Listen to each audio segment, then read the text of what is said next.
सभी लोग भगवान के तो भक्त हैं ही, लेकिन उस व्यक्ति के भी भक्त होते हैं जो देश के लिए अच्छा काम करता है, भगवान जो बताए गए रास्ते पर काम करता है।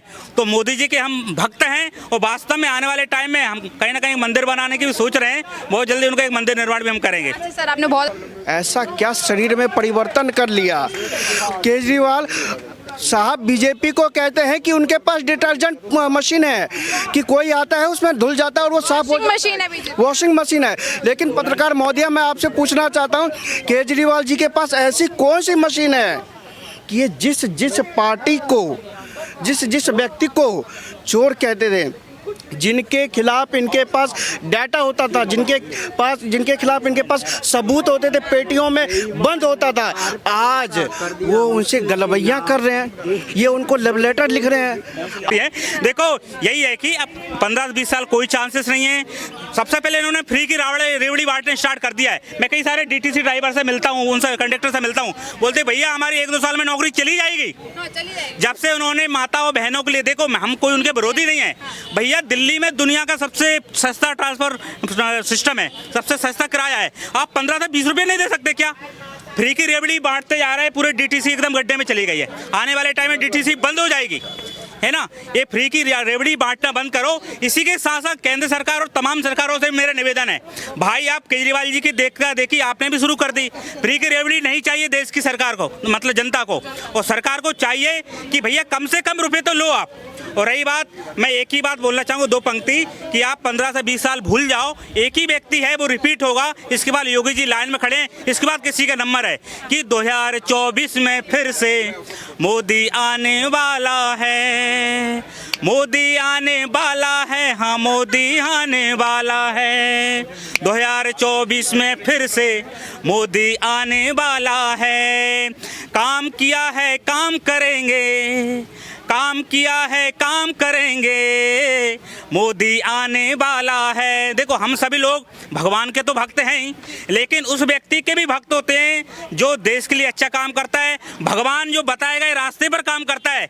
तो मोदी जी के हम भक्त हैं और वास्तव में आने वाले टाइम में हम कहीं ना कहीं मंदिर बनाने की भी सोच रहे हैं। बहुत जल्दी उनका एक मंदिर निर्माण भी हम करेंगे। अच्छा सर, आपने बहुत अच्छा गाना सुनाया। अच्छा, मैं आपसे एक सवाल लेना चाहूँगी। आपने कहा तकरीबन बहुत सालों से आप दिल्ली में, जिस तरीके से आपने बताया, तो केजरीवाल ने जो वादे किए थे कि जो लंदन जैसी जो सुविधा आती है दिल्ली में, आपने इतने घूमे होंगे, आप 10 साल में काफी घूमा होगा आपने दिल्ली में, कहते लंदन जैसी सुविधा आती है। आपने कहा लंदन जैसी फीलिंग आई आपको दिल्ली में? ऐसा ना, केजरीवाल जी बातें बहुत अच्छी करते हैं, मैं मानता हूँ वो यदि लंदन जैसे भारत को बनाना है, दिल्ली को बनाना चाहते हैं, जरूर बनाएं, लेकिन भाई दिखना तो चाहिए। आप देख लो, चलो नई दिल्ली तो हम देख रहे हैं, बहुत सुंदर लगता है, बहुत हरियाली है, सब कुछ है, लेकिन आप चले जाओ पश्चिम बिहार से उधर देख लो, पीरागढ़ी से उधर का माहौल आप देख लो, सुल्तानपुरी, मंगोलपुरी, यहाँ का पूरा उधर का एरिया। आप रात को 6 बजे के बाद आप निकल लो, आपके हर एक व्यक्ति का जो दिल्ली में रह रहा 3 से 4 फोन चोरी कर चुका है ना। कितनी घटनाएं होती हैं चोरियों की, कितनी बदमाशी घटनाएं होती हैं। भाई पहले लोगों को सुरक्षा दे दो आप, पहले बहनों को सुरक्षा दे दो आप, इसके बाद आप लंदन बनाने की बात करना। हमें लंदन नहीं चाहिए, लंदन का अपना कल्चर है, हमको भारत है तो भारत ही रहने दो। दिल्ली है तो इंद्रप्रस्थ बनाओ, है ना। दिल्ली का जो पुराना हमारा इतिहास है उसको बरकरार रखा जाए, जैसे हमारा कल्चर है उसी कल्चर में हम रहें, वही हमें चाहिए। तो इसे बार बार आप लंदन मत बनाओ, इसे बार बार आप कोई विदेशी वो मत बनाओ, हमें हमारा भारत ही रहने देना और हमें दिल्ली रहने देना। कहाँ के रहने वाले सर? मैं दिल्ली का रहने वाला हूँ। प्रॉपर दिल्ली के रहने वाला। आप स्टूडेंट हैं? नहीं, मैं जॉब करता हूँ।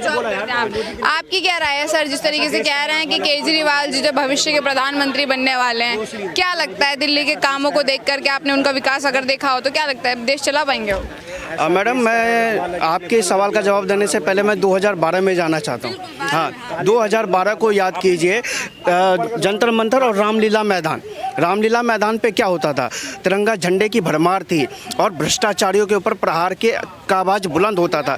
एक अन्ना हजारे जो बुजुर्ग, उस बुजुर्ग के सारे, जिसे एक अन्ना नहीं वो आंधी है, देश का दूसरा गांधी है, पूरे दिल्ली ही नहीं पूरे देश के अंदर नारे लगते थे, पूरे देश के अंदर नारे लगते थे। और वहाँ 2012 के अंदर जो आवाज़ उठी थी, भ्रष्टाचार के ऊपर आवाज़ उठी थी, और सत्ता में बैठी ये केंद्र में बैठी थी कांग्रेस सरकार, मतलब यूपीए की सरकार। सरकार जो अभी जितने भी लोग गठबंधन में का हिस्सा बनने जा रहे हैं वो लोग सत्ता में बैठे हुए थे। और ये वही अरविंद केजरीवाल है, ये वही अरविंद केजरीवाल है जो 2014 से पहले जंतर मंतर और रामलीला मैदान के अंदर भारत माता की जय, अन्ना नहीं है आंधी है, देश का दूसरा गांधी है का नारा बुलंद करते थे और भ्रष्टाचार पर प्रहार की बात करते थे, शीला दीक्षित को जेल भेजने की बात करते थे, ये कलमाड़ी को जेल भेजने की बात करते हैं। याद है CWG घोटाला, 2G घोटाला, 3G घोटाला, कितने घोटाले हुए थे। लेकिन अब ऐसा क्या शरीर में परिवर्तन कर लिया केजरीवाल साहब। बीजेपी को कहते हैं कि उनके पास डिटर्जेंट मशीन है कि कोई आता है उसमें धुल जाता है और वो साफ हो जाता है, वॉशिंग मशीन है।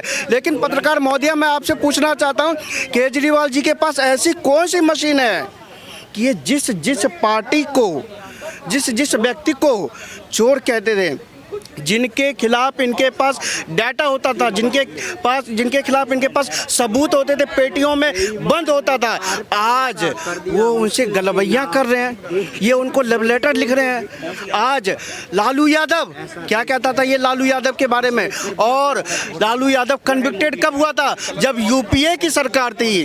शरद पवार एनसीपी का क्या हाल हुआ है, ये शरद पवार के बारे में कहता था कि शरद पवार जी जैसे व्यक्ति कैसे बाहर घूम रहा है, उसको जेल होना चाहिए। आज उसको जाके उसके पैर छू रहा है, उसके चरण स्पर्श कर रहा है, लालू यादव के चरण स्पर्श कर रहा है, मीटिंग कर रहे हैं। अरे वो चरण बंधन कर रहा है, मीटिंग नहीं, वो चरण बंधन कर रहा है कि भैया हम, क्योंकि इनको दिल्ली और पंजाब से बाहर कोई जानता नहीं, हमको भी गठबंधन का हिस्सा बना लो। देखिए ये लोग हर पार्टी, चाहे केजरीवाल को ले लीजिए, कांग्रेस को ले लीजिए, ये कहते हैं जी मोदी जी की तो इस बार हवा खराब है।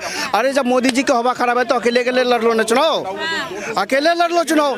क्यों तुम लोग अपना जो है मेल मिलाप बढ़ाने में लगे हो, क्यों? ये कहते हैं, राहुल बाबा कहते हैं मोदी जी को, तो मोदी जी की कोई वो है नहीं, अब मोदी जी को हम रोक लेंगे। ये लालू यादव कहता है बिहार में बैठ के कि मोदी जी की हवा खराब है, बिहार में नहीं। अरे मैं आपको बताऊं तो पूरे बिहार की जाके स्थिति देख लीजिए, बिहार की स्थिति जाके देख लीजिए। किसान सड़कों पे है, जो शिक्षक जो एक बच्चे का अमानवीय जीवन व्यवहार करता है, जो उसको शिक्षित करता है, उनको पिछवाड़े पर लाठियां मार रही है नीतीश सरकार, ये तेजस्वी सरकार। उनके शिक्षकों को दोहराया जा रहा है, चाहे महिला शिक्षक हो, पुरुष शिक्षक हो, सबको दोहराया जा रहा है।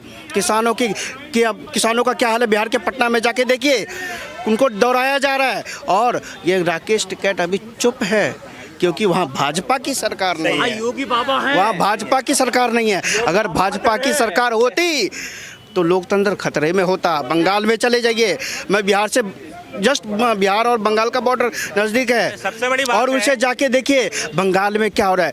चुनाव ये कह रहे थे मत पेटियों से चुनाव, मत पेटियाँ किस तरह से लूटी जा रही थी, आपने देखा किस तरह से कट्टे गोलियां बरसाई जा रही थी, हाथ के अंदर हाथ में बम लेके किस तरह से फोड़े जा रहे थे, किस तरह से भय का वातावरण है। क्या लोकतंत्र खतरे में नहीं है वहाँ?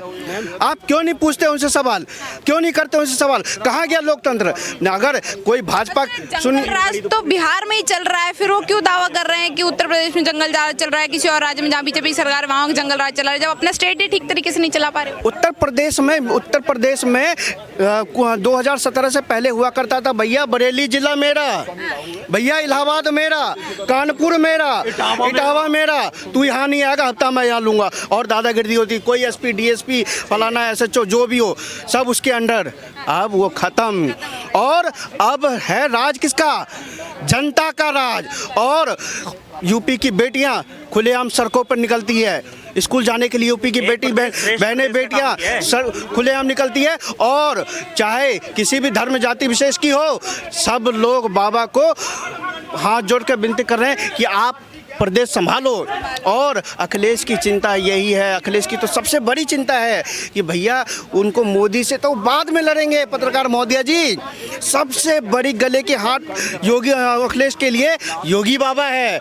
उनको पता है कि भैया ना मैं घर का रहा ना मैं किसी का रहा, उनका वो तो दिल्ली में कम से कम केजरीवाल बेखौफ तो है कि भैया यहाँ मुझे योगी से भी नहीं लड़ना पड़ रहा, अभी मेरे पास मोदी है। अखिलेश तो दो उससे लड़ रहे हैं, योगी जी अलग है, मोदी जी अलग है।